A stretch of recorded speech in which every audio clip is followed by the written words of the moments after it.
Paisley Rekdal is the author of 4 books of nonfiction and 6 books of poetry, including Nightingale and her newest and most timely work, Appropriate, A Provocation. I have read both of these and found them both beautiful and important. The Los Angeles Times recently said of Appropriate, Rekdal addresses the conundrum of cultural appropriation with patience and care.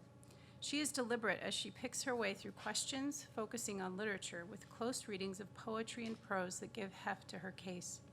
The book's power comes from its slow progress and occasional reversals, so a summary feels unfair, but her basic thesis is that culture is situated in its moment. Careful consideration of where each of us is in that moment informs what we create, how we read, what literature is lifted up, and what is left out. Her work has received the Amy Lowell Poetry Traveling Fellowship, a Guggenheim Fellowship, an NEA Fellowship, Pushcart Prizes, a Fulbright Fellowship, and various state arts council awards. She teaches at the University of Utah and is Utah's Poet Laureate. Please welcome Paisley Rekdal.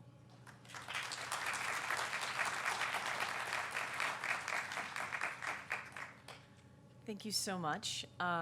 This is really exciting for me. This is my first in-person event since the pandemic really began, so I'm wearing pants. This is like a really big day for me.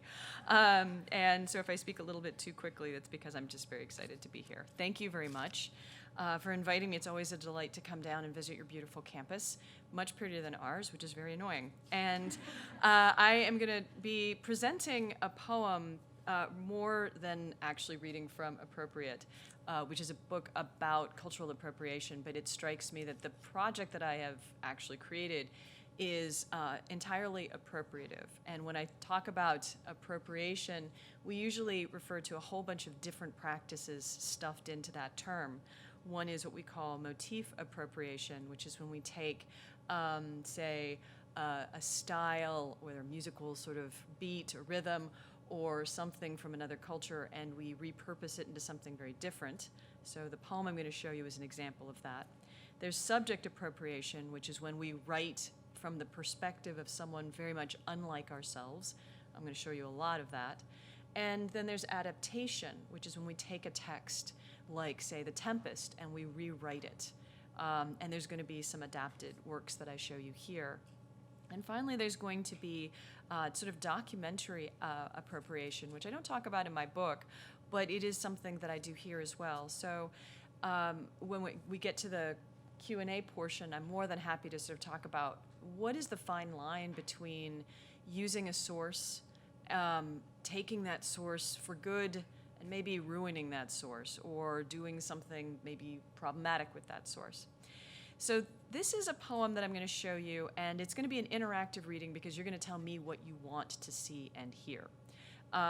As Utah's Poet Laureate, I was asked to write a poem about the Transcontinental Railroad. And I'm half Chinese, and I thought, this is great. I will happily write you a poem about the Transcontinental Railroad.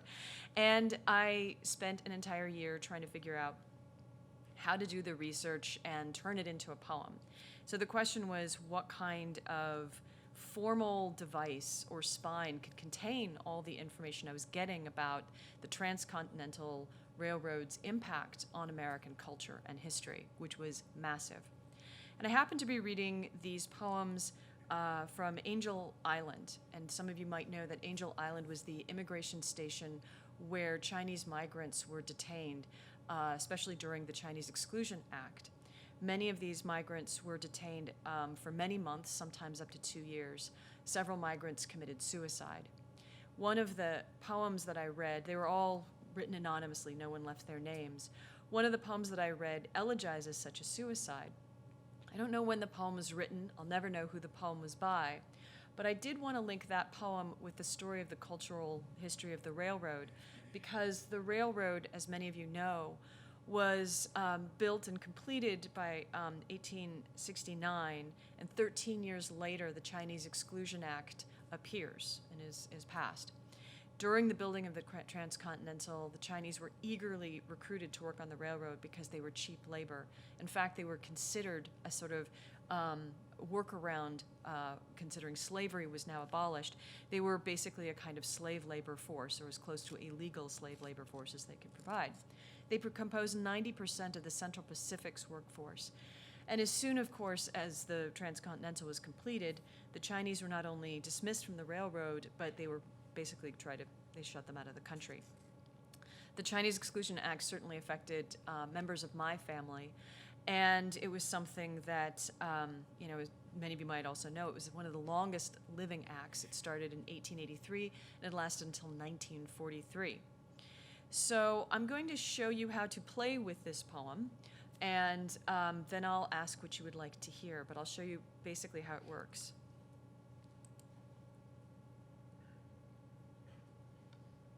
So before I play this is the very famous photo by A.J. Russell, the transcontinental official photographer who also had been a war photographer during the Civil War. And this is the meeting of East and West.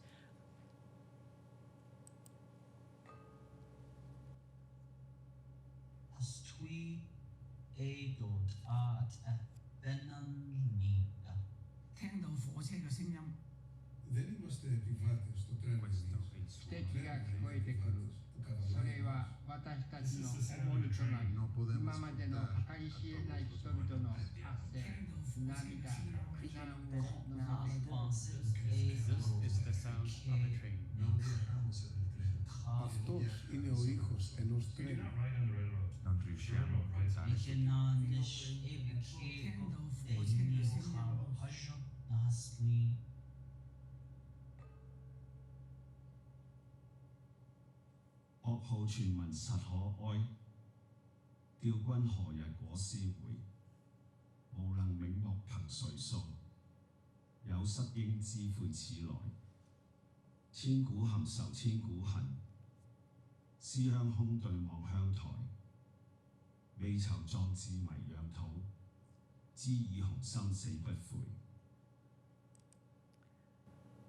So each one of these characters opens into a poem of the railroad. They are documentary sources, they are videos, they are all sorts of things. So I will play you the first one to show you how it goes, and then I'll tell you just where the project really goes off the rails. Sorrowful news. Sorrowful news, sings the telegram. And Lincoln's body slides from D.C. to Springfield, his infant son, Willie, boxed beside him.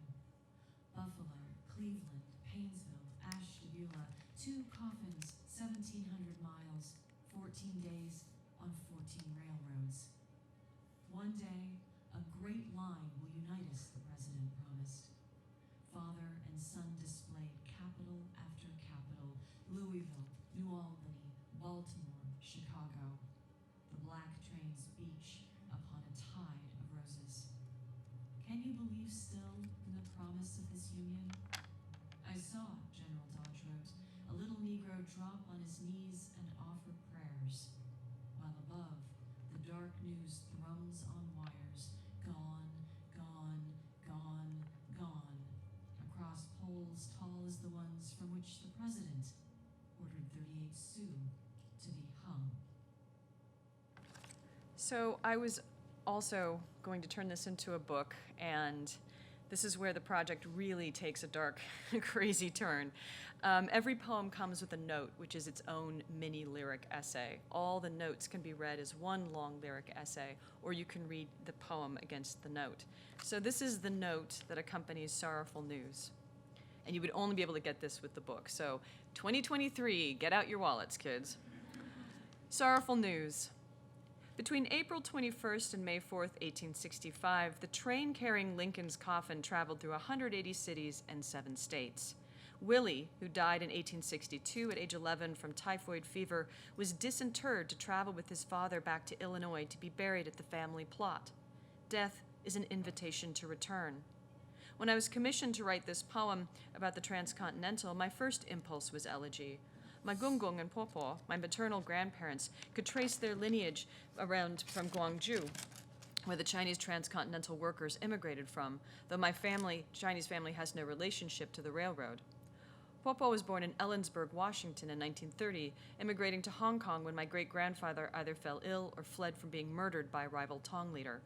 She returned to America at age 18, where she met my Gungung at an Alaskan cannery. Puapua was American, Gungung Chinese. Born in Nambin Province, my Gungung immigrated as a paper son to Chicago at age 15. A handsome man and womanizer, he married my homely Puapua because of her English. When he died in 1985 from pancreatic cancer, Puapua held an open casket funeral for him, though my mother refused to let me see his body. What do we seek from death's display? The day Lincoln's funeral train left on its tour, more than 10,000 people came to watch. The bodies of the Dakota Sioux that Lincoln ordered to be tried and convicted of war crimes they likely did not personally commit hung for less than an hour before being dumped in a mass grave. Before morning, their corpses had been excavated by physicians for medical cadavers. Lincoln's funeral car, one of the most elaborately appointed trains built in the 19th century, was purchased by Twin City Rapid Transit President Thomas Lowry in 1905. Lowry planned to rehabilitate the car, restoring it to its former glory before he died suddenly in 1909. In 1911, prairie fires destroyed the car. Its metal couplings and window frames have yet to be discovered, the precious artifacts likely scavenged from the ashes. So, you can go in any direction you would like. We can go straight ahead, we can go down, but here are some of the subjects. Would you like to know about, and you just yell them out, prostitution, Civil War, the Plains Indian War, immigration, Chinese death rituals. Would you like to know about Mormon history? Would you like to know about biracial journalists from the 19th century? Would you like to know about archaeological finds? I can just, everyone goes for prostitution. Everybody, I was gonna just choose for you, but okay. Let me see. Let's see which one. That's not that. This is it.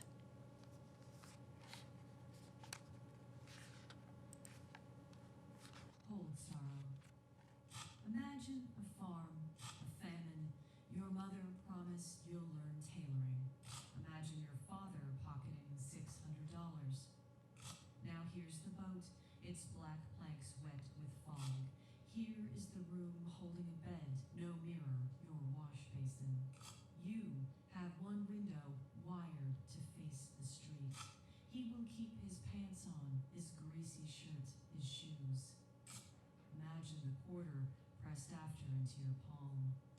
Your street will be named for presidents you never heard of, the city's lights like strings of blood in puddles. Imagine, if you could, you'd carve your father's name on a knife tip. At night, only the train cries. Your door locks from the outside. Hold sorrow. Chinese prostitution in the U.S. is a legacy of the Tongs who trafficked Chinese girls into the States, in some cases under the false impression they would be given to an eligible man in marriage, most often as kidnapping victims. Many believed they'd entered into an indentured servant system that contractually required they'd serve as prostitutes for a specific period of time, but because Chinese women could not read, they did not understand the contracts they signed. Between 1853 and 1873, the Hip Yi Tong alone brought in more than 6,000 women to San Francisco, about 87% of the total number of Chinese women that arrived on the West Coast, netting an estimated $200,000 from their sales. After the 1875 Page Act, which specifically targeted Chinese women from entering the country, trafficking only became more lucrative. A woman bought for $50 in Canton could now be sold for $1,000 in San Francisco. In the 1890s, it was reported that a single woman went for $3,000. When I interview Willie Chun, the 93-year-old leader of the Bingkong Tong here in Salt Lake, none of this is discussed. Bingkong Tong is a transcontinental holdover in Utah, the state's only warrior Tong sent west in the 19th century by its San Francisco founders to secure the Utah Territory. Like Hip Yi Tong, Bingkong Tong trafficked opium and Chinese girls through the West, ensuring that Chinese money went back into Chinese pockets. The Bingkong Tong either instigated or finished one of the most violent Tong wars in American history. All that is in the past. Now the Tong gives money for scholarships and offers prayers to the dead transcontinental workers. Bingkong Tong is dying out because the Chinese coming into our country are not working men from the South like my Gungung, a member of Bingkong Tong's Seattle chapter. They are Mandarin speakers with wealthy families and good educations. At the Tong's meeting hall on State Street, Willie pulls out a battered leather briefcase to show me the documents the Tong has collected from the past century. The papers are a messy stack, photos and member enrollments and charter documents tossed together. In one corner sit the Tong's last members, restaurant cooks and construction workers. They smoke and play mahjong on the new mechanized table Willie has brought them. They look embarrassed when I approach. "Why are you writing a poem about us?" one asks in Cantonese. Before I tell him the truth, my translator interrupts. "Because someone wants her to praise us," he answers. Presidential impeachment, African American porters, gender roles, and changing gender roles on the train. Yes, what would you like?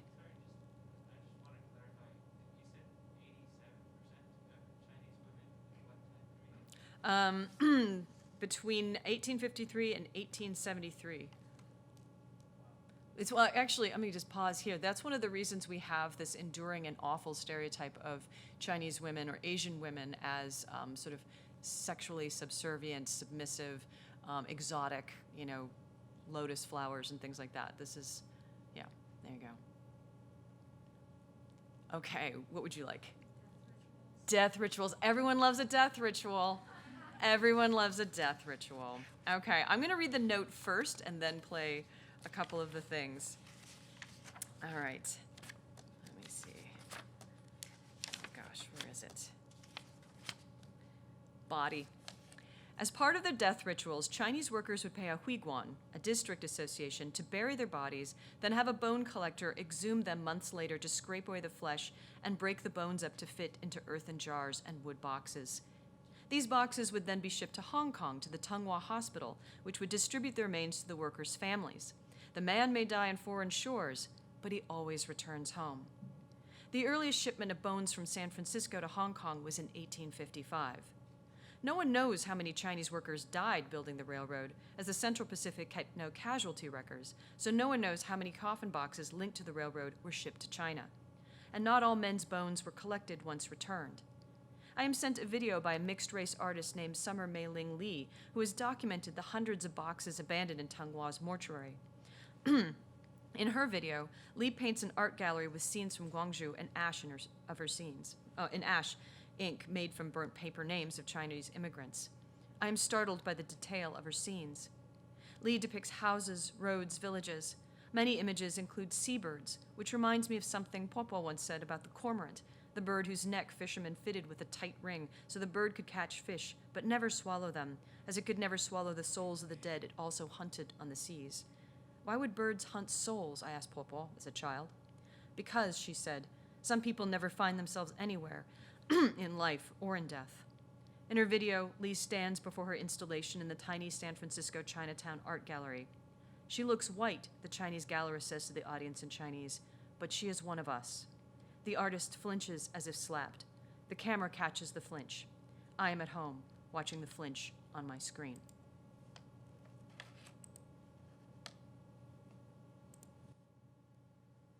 Body.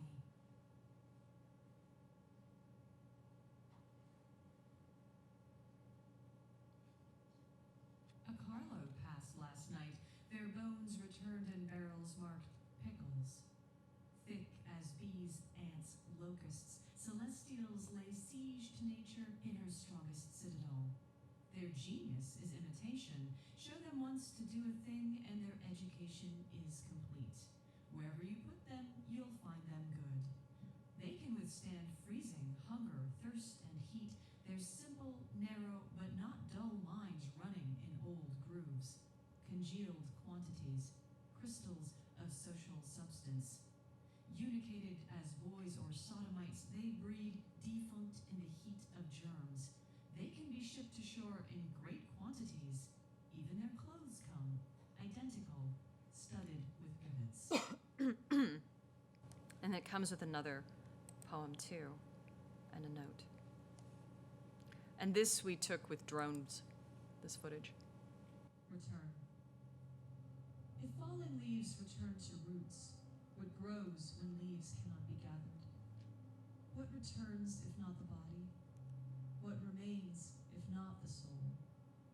Who is to say these graves empty of their bones mean only loss, not that these men escape death's hold entirely? They are not home, they are not here either. Where I've become so full of here, we need another word than gone. So So throw out the cormorant, its leg tied with silken ropes. Let it drag the air for memory. Over and over, as many times as you want. You can't snare what isn't missing. This country claimed their bodies. It never trapped their souls. Return. The Chinese believe the living possess two souls: Hun, the light male active spirit that gives us our spark of life, and Po, the dark female passive spirit which animates our flesh. In death, the male spirit ascends to heaven, the female part remains on earth. Falling leaves return to roots, a Cantonese saying about the return of the dead to their homeland. But not everyone cares which leaves fall. Women, children, those who died a violent death were buried without ceremony, remaining where they died. I think of the Angel Island suicide. I think of Gungung and our family's July firecrackers, the sparklers he nudged into my fists. It was a point of pride for him that all three of his sons joined the U.S. military, though one, Kingsley, nearly died. Once I asked Popo what she considered the best day of her life, and she told me the day her Uncle Kingsley returned home from Vietnam. If my uncle had died in that war, his body would have been closer to his parents' ancestral homeland, but not his own. It is possible he might never have been recovered. We treat the elegy, as a mode of melancholic, pathological mourning, the mourner unable to process grief, incapable of encapsulating, thus resolving loss. But what if the point of grief is not its resolution, but its extension of memory, its insistence that the listener, too, carry this memory into the future? I remember Pawpaw bowing her head as she wept in front of me, her body not making a single sound. What about the women? I asked Lee on the phone when I interview her about the installation. I drew a face, she says, in one window. You can just see her if you look. The video pans by the houses. On the white screen, a blur of ash. Okay, there were other people who had hands up. We got presidential and people. You remember what it was? What do you want to like to hear? Generals. Okay, that's a good one. I will show. There's a bunch of stuff in the Civil War. Let me see which one I want to do. I'll do this one first. This is an interesting one. Homeward facing, after Hesiod works and days. When summer ceases its blister, when autumn rain cools flesh with downpour and thunder, and Mars hangs high in the sky, wheels over stretches of prairie and plain, gather your returning soldiers, men used to hardship and hunger. Make them take up axe and blade to harvest timber whose wood is free of worms. Let them hew logs for cross ties, 8 feet each. Teach them to slick lumber with creosote and hold the heavy beams upright, those 100-pound sleepers. And when the spiker comes with his ash-handled maul, tell them, look awake. Many have split arms and legs open in the wide swings of his windmilling blows. An experienced man needs only 3 strikes, but mile after mile nicks metal heads, splits handles, and wears down arms and backs and eyes. Young men are best at the work, but they can't stay the course. They care more for riches than reputation, and cannot comprehend the limit of their lives. It comes down to men who tend all dangers with care, men who've bled know the value of peace, even if they find it only in the smoke and cries of what still sounds to them like war. They do not revel in domestic delights, these warriors for whom home is gone to memory. The nation they once knew changed forever, except in the mind, the strain of old terrors that will not be quieted by any but familiar labor. And if they scrap and fight on the line, know at least this violence was held back from your cities. Such is the value of work that brings men back to themselves. This is how you make men useful after war. Now Mars fades and Sirius rises ascendant. Let your great war die in the west. Winter won't last forever.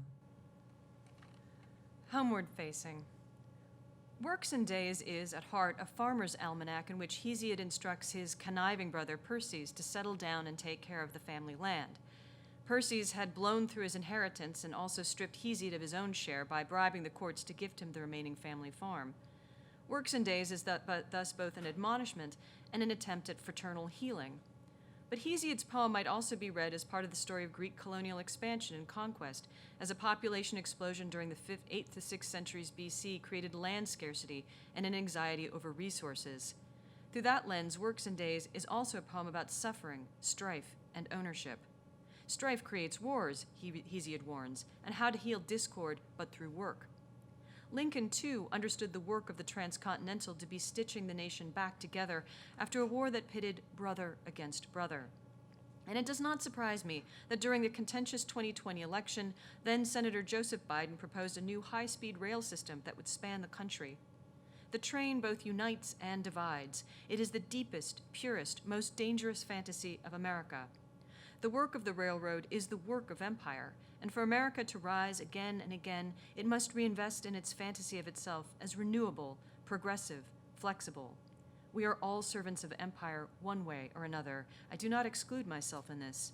The largeness or the monumentality of this poem I have produced reveals that I, too, am empire's scribe, that in my attempt to critique the achievement, I have also celebrated it, that it would be dishonest not to celebrate what inspires at its root a kind of wonder. For if I do not choose also to celebrate, do I further erase the workers? The railroad is built of words as much as steel. I lay down another sleeper. There's another one that's that you can read with me, and this is actually by A.J. Russell, and in the voice of A.J. Russell, I imagine it. So this is a kind of an example of that subject appropriation I'm talking about. There is a face a man makes for the camera, another for his commanding officer. But I don't get close enough to see. I let the Gandhi dancers stand as they will beside these tracks the company orders them to build, shovel by shovel mouthed up from cold ground. Their shapes, not eyes, I am to graft upon collodion, here where the railroad's nerve and flash tremble over towns like packed organs. Mechanics are the flesh I photograph. The men are just for scale, frames to elaborate a different immensity.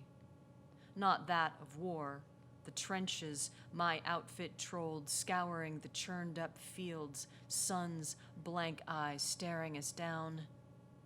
Battle remnants I turned to stereoscope, each punched out hole doubled in its parlor viewing to a face. What parent, what sweetheart dared to look? The last we took was a bloated rebel, an assistant propped beside a gravel pile that, in their converging lines of sight, seemed to reach and scratch my own eyes out. The Gandhi dancers, I'm told, are former soldiers, just living. The crack of gunpowder barely stirs them. They laugh as they work in this shelter of a canyon's shadow, tender against its stone lip rising like a wave about to break above them. And I'll read the note for this. Face. The stereoscope was invented in 1832 by Sir Charles Wheatstone, though many credit it to the Scottish physicist Sir David Brewster, a rival of Wheatstone's, whose personal contribution to the invention in 1849 was changing the mirrors out for lenses to unite the two dissimilar images into a single one. A.J. Russell was the official U.S. War Department photographer for the Civil War and the official Union Pacific photographer for the Union Pacific Railroad. By 1869, Russell had produced more than 200 glass plate photos and 500 stereo cards of the railroad, the latter objects the Union Pacific sold to investors. The War Department hired Russell to document the effects of battle. The Union Pacific used him to promote the railroad. With one technology, Russell unites the machinery of the Civil War with that of the transcontinental. Is war an advertisement? Is the transcontinental martial? The Union Pacific's website currently boasts that Lincoln conceived of the transcontinental as part of the Civil War itself, a way to unite the nation, yes, but foremost as a rail system that could carry war munitions quickly out into the West, where Lincoln believed the next Civil War would start, actually with Mormons. Whichever fact you choose, focus on is the story you could tell of this nation. A first glance of Russell's transcontinental photos reveals the project to be all machinery, great cliffs and carapaces of stone, webworks of trestles. They seem inhuman until you get close enough to spot the figures, clustered, fragile, alone. Russell traveled so often that his name does not appear with his wife and 2 daughters on any census record except for the year 1860. I do not know if this loss saddened or relieved them, as his wife's and daughters' histories are not recorded. I know only of their existence through Russell's biography. In many ways, they exist only because he did. Only when I peer through a very specific lens can I begin to make out their presences and stories. All right, what do people want to hear? African American history, railroad stuff, presidential impeachment, gender change, environmental destruction. Anything else? Yes. Earlier you mentioned biracial reporters. Biracial reporters, yes. All right. Yeah. This one is, I should also say, good choice. Very good choice, because there's 9 absences in here, unfortunately. And this is one of them. I've written all of the poems, but not all the videos have been produced. And so I'm still making the video, but I can read you the poem, and I'm happy to do so, and the note. This would be called Heart. And it's by Shushan Farr, and it's from her essay, Leaves from the Mental Portfolio of a Eurasian, Seattle, 1893. I remember the boy who called me dirty, and the French women who hissed pauvre petite as I passed on the street. And I remember the girl like me at school who pasted her face with white paint and blacked her brows to pass, she said, as Mexican. I remember everything for which I was made to feel ashamed. Even the fact my father said I would never make half the woman my mother was because of my heart, which the doctor now calls unusually large. Memory is the weakness I bear on my own. I come from a race on my mother's side said to be the most stolid and insensible, yet feels so keenly alive to suffering, it hurts to hear the words strangers use for Chinese shopkeepers, or watch the Chinamen here laugh when I say I am of their race. I, who but for a few phrases remain unacquainted with my mother tongue. I have the name my English father gave me, and I look like my father. I could be loved if I lived as if I were like him, too. But I prefer the name I have invented for myself. I want the world to see my mother in me, regardless if the Chinese have no souls. I do not need a soul. It is not a soul in question here in these hot glances, these furious whispers. Why care for love if I do not know if I should love others in return? Love is a white loneliness that swells the heart and shuts me out from pleasure. What is there for one like me to do but wander, a pioneer traveling between west and east, myself the link they threaten to destroy between them? I do not need a name on legal papers. Here is a match. Here is the mirror in which my pale face burns its flickering allegiances. My soul is everywhere on my person. I lose nothing that has not already disappeared. I'll read the note for that, and I think we have time for one more before questions. Heart. Shushan Farr, born Edith Maud Eaton, was a journalist and fiction writer, the daughter of an English merchant, Edward Eaton, and a Chinese mother, Achuan Grace Amoy, whom Eaton met on a business trip to Shanghai. Farr worked for a variety of Canadian and American publications, largely writing about the Chinese communities she encountered in her travels along the Transcontinental Railroad. I do not know what, in real life, her relationship was like with her mother, a former slave who as a child worked as an acrobat and tightrope dancer for a Chinese company before being rescued by missionaries. Farr's Cantonese pen name and her stories focusing on Chinese life in the West, however, suggest she saw something of her deepest self reflected in her mother, that though she could have, she preferred never to pass as white. I read Farr's personal essay, Leaves from the Mental Portfolio of a Eurasian, after graduate school, startled. The memories she had of disguising herself, then of refusing to be disguised, felt distressingly familiar. One anecdote she relates of being trapped in a room with a British naval officer who insists she succumb to his sexual advances made me feel briefly like I suffered from vertigo. Her essay was published in 1909. One can say echoes, one can say similarities, and one can argue that the insistence on these similarities obscures. The English poem reflects the Chinese, but it is not the Chinese poem. I can say that at times I feel like Far, or that I look like my mother, but my life is different from theirs. We are citizens of different countries. I suspect these countries overlap at points, but they also keep us apart. The slap in my relationship with my mother is understanding that some part of me will never be her daughter. In me, she loses again what she's already lost: father, mother, language, culture. Of course, she and I mostly ignore this in pursuit of some greater truth of our love for each other. Still, something holds us apart.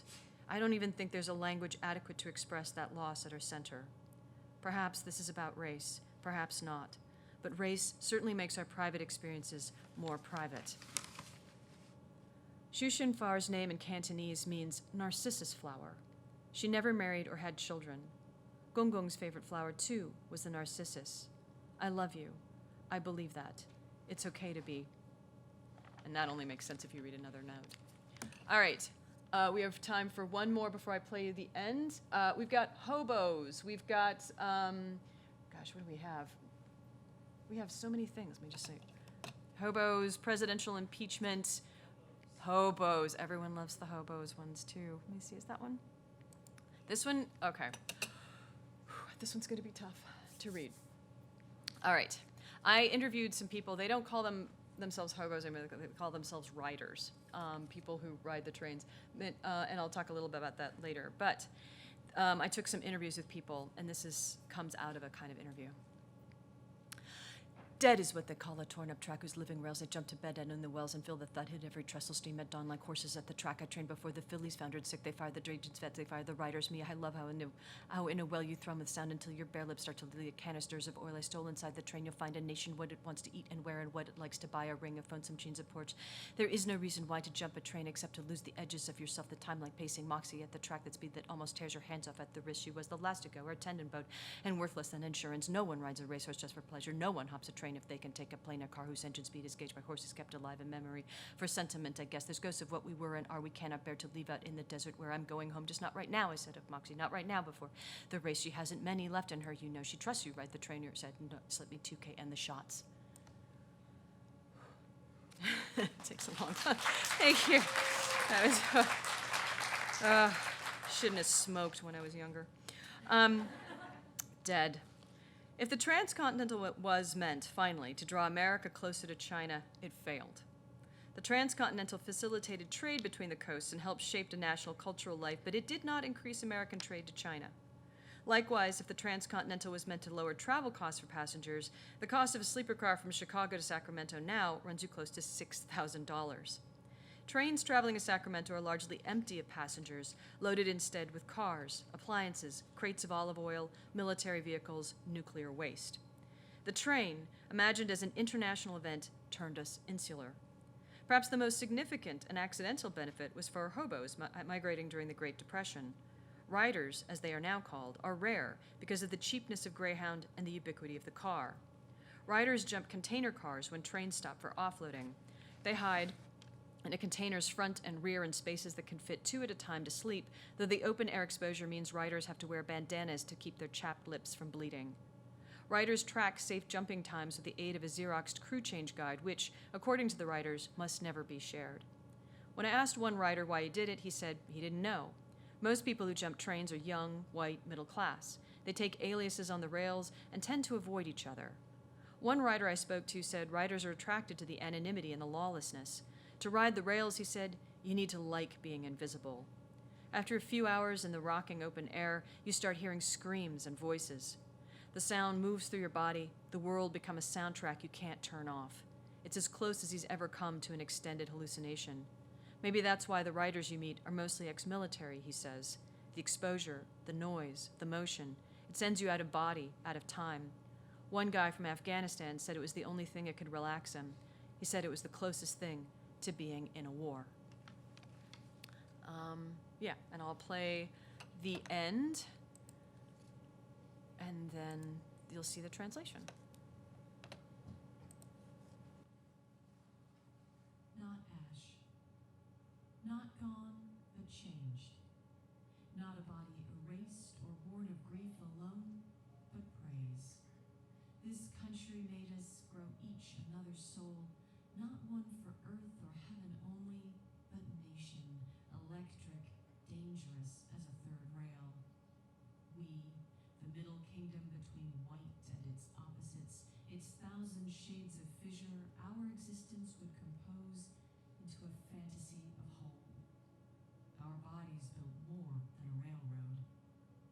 On my 1919 map, red, black, and yellow veins trace rails lengthwise across the states, the fragile paper splitting at its seams.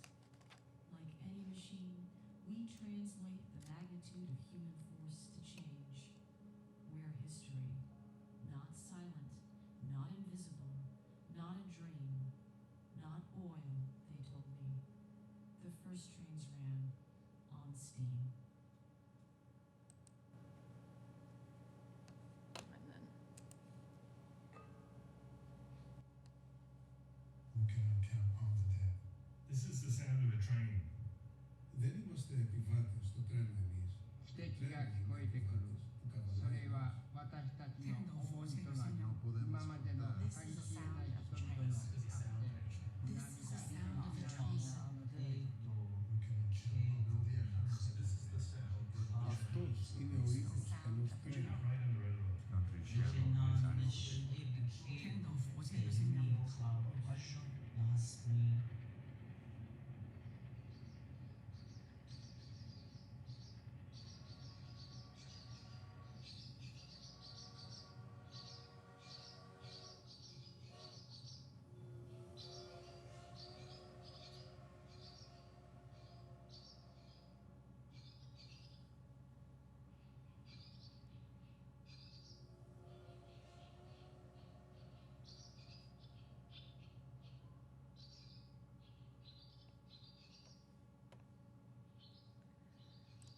And I will share one final note with you. I didn't tell you this, but actually this elegy that I've translated is part of a pair of poems. So over the course of this book, or this project, I've taken the literal meanings that have been translated for me to produce what is a most likely, if not always accurate, outcome. There are, of course, other possibilities. Scholars will probably disagree with my translation. I do not know Chinese. And since so few people in my family speak it, I will also never learn. My family has lost over time one of our surest connections to the past. Does it matter? And does it matter I haven't shared the other poem here, the second half of that pair carved into the walls of Angel Island? I haven't told you what characters compose that poem, and though I know it's been translated as its own work, I don't know whether the Chinese would also allow me to read across both poems' lines, stitching them together so that the sense of one would bleed into the other. I grieve, and through my grief touch upon the memory of others. Perhaps the poems are only complete when read this way. Perhaps each text should stand alone. I suspect both. Regardless, the subject of both poems is the same: the loss, the striving, the death, now and forever. Perhaps, having read this poem, you'll long for the other. Start over. Grief is but one moment of time. The elegy goes on forever. And that's it.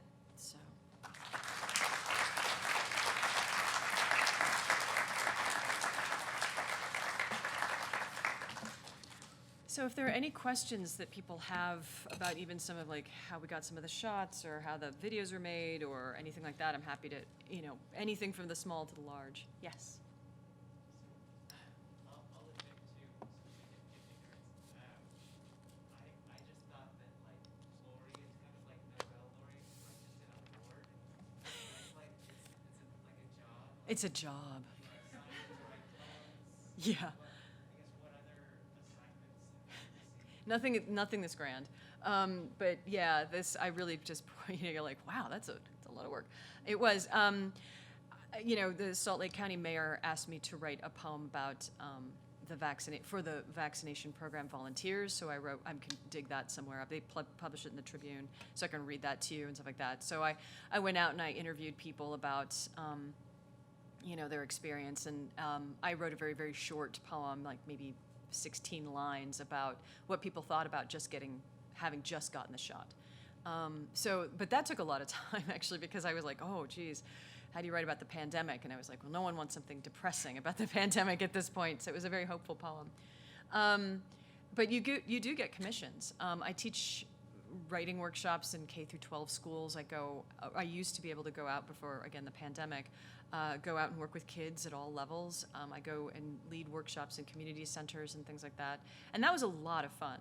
And the Transcontinental was a very large project because once they discovered not only was I writing a poem for the project, but that I was also half Chinese, they were like, this is a great moment. Like they had me write, I wrote a libretto for a short opera, like you do a lot of different sort of public-facing kinds of things. So that was a surprise to me. And honestly, like when I was first chosen to be poet laureate, and you've obviously, Lance Larson, who is one of your professors, had been a poet laureate here too. And he didn't warn me, Lance. I don't know if you're here, but Lance didn't warn me exactly like what was coming. But it is a very public position, and you do want to, you want to make people feel good about poetry. You want to help people in certain ways. And I wanted to take this very seriously, not just because of my own background, but because I think people have a story of Utah and a story about how we're going to tell the story of the Transcontinental. And I wanted to really create something that a lot of people could bring into their classrooms or access and sort of get a more complex sense of our history, a more complex sense of who we are as a state. And as a very diverse community. So that was important to me. So, I deliberately went out and we didn't even touch, there's poems from the Irish, about the Irish, African American women. There's stuff on polygamy and Mormonism and voting and things like that in there too. So there's just kind of like everyone who had been involved or touched upon in any way in the Transcontinental is in this. So that's a very long answer to your question. Yes? Thank you. No, I did not. I thought probably like what they were thinking, which is I'll just write maybe a longish poem, maybe 2 or 3 pages.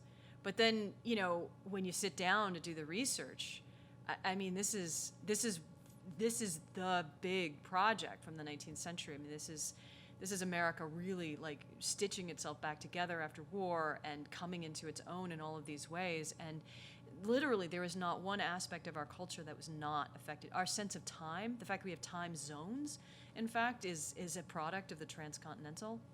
I mean, it changed gender roles, like the ways in which women were now in public spaces and traveling by themselves. Like they were etiquette guidebooks to just deal with the fact that women were on trains. It changed, I've got etiquette guidebooks in here too. It changed, obviously, a lot of issues around African American history were around railroads. Obviously, like they worked on the railroads as a way of getting out of the South and moving into the West, but also they were a place that became incredibly segregated in these other ways. And a lot of black women figured out very quickly that they could potentially claim a kind of agency if they were treated as women and not black women first. And then, so that was the thing where suddenly race became more important than gender. And that comes from the train. It's one of these things that the more you study, you're like, this has to be big. So, being able to also center other languages first, like it was important for me to have a visual image that's that canonical thing, and you look at all these people, but then you hear these voices that don't necessarily line up with the bodies that you see in that photo. That was really important for me.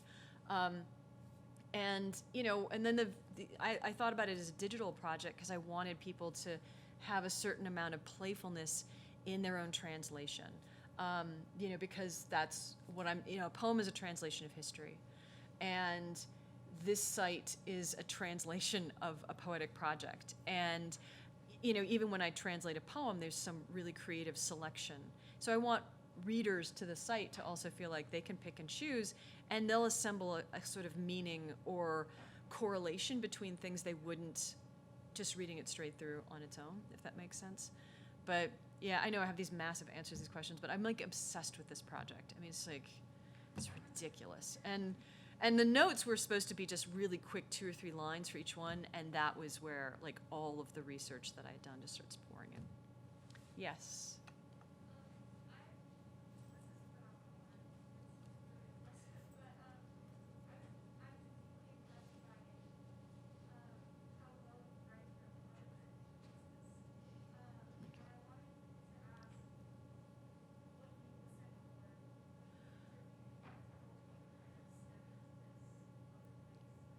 Yeah, well, with Dead, I wanted to create a rhythm that sounded like the train, right? And that guy spoke in a really jittery sort of way. But I'll show you something else really quickly, where I'm working with archival sources. And this is from the African American Porter oral history project that actually the University of Massachusetts was doing. And each one of these is a different speaker. And so I spent a lot of time, reading, because they were just like dozens and dozens and dozens of pages. And oftentimes when people speak, and you're probably listening to me do it now, you start answering one question and you just veer off. And so it's about assembling a narrative from a narrative, but then also trying to preserve the, the grain of the voice. So, I'll read a couple that I really liked, just so you can see it. So I say to them, I'm a railroad man. Why can't I stay down at this $10 million YMCA they built on 44th Street? Well, they said, we ain't never had men like you up here. But I don't give a damn. This is a YMCA put up just for railroad people. I'm as good as an engineer. I'm as good as a brakeman. I'm as good as a conductor. I'm as good as the president even of the railroad. So I picked up the fight and I won that fight hands down. Oh, I had to get real radical. And from that night on, I broke in there. Black railroad workers stay with comfort. They have a library, pool hall, game room. They have a cafeteria. When you open the door, that bed is spotless. I broke the same thing down in New Haven. It wasn't tough because I'd cracked New York. That's why my wife tells me, Chico, if you had stayed on the railroad, they would have killed you. And it took him a while to sort of get to that story, but I wanted to, there's these tics that everyone has in their speech, and he had a lot of repetitions around, I'm as good as this, I'm as good as this, and so I wanted to highlight that. The other rule of engagement with an oral archive in appropriation for me was to say, no one will use a dialectical tic that they do not already have, right? So I don't give anyone language in that way or change their own tonality, but I highlight it. The very first one, and I'll stop talking about it. The very first one I did was, this. Some of the outstanding citizens in Memphis was the Pullman Porters back in '43. One outstanding undertaker in Memphis had an accident with an old white guy. The white guy ran into him in his Cadillac, and the cops started whipping this man, saying, boy, what are you doing running into this man's car? And the white guy said, it was my fault that the cops just kept beating him. So I said, an outstanding citizen like that in Memphis, what is there for me? From what I'd seen and heard from my grandmother, which raised me, incidentally, she was 8 when the Civil War started. I had a very good moral background. She taught me, don't get out there and antagonize white people. You got that fear into you, you travel. So it was about, again, like he just kept saying an outstanding citizen like that. So I wanted to highlight that because like this, it was, I'm not sure exactly what it means, but it really gave me a sense of him. And I use a lot of textual sources too, like newspaper accounts, but and letters and things like that. And I try to hew closely to how they sounded. To keep a sort of 19th century style, I also wanted to think about rhythmic choices. So there's a ghost of blank verse in a lot of those ones for published accounts. Shushan Farr, thank you for coming.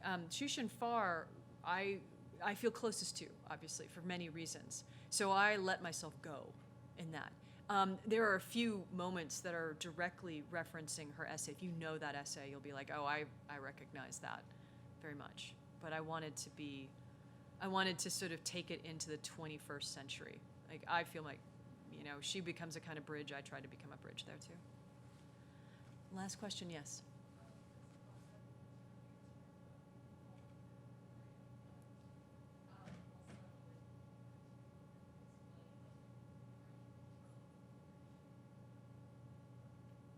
Yeah, this is, I think I did miss the second part of your question, but did the book contribute to writing appropriate? Is that correct?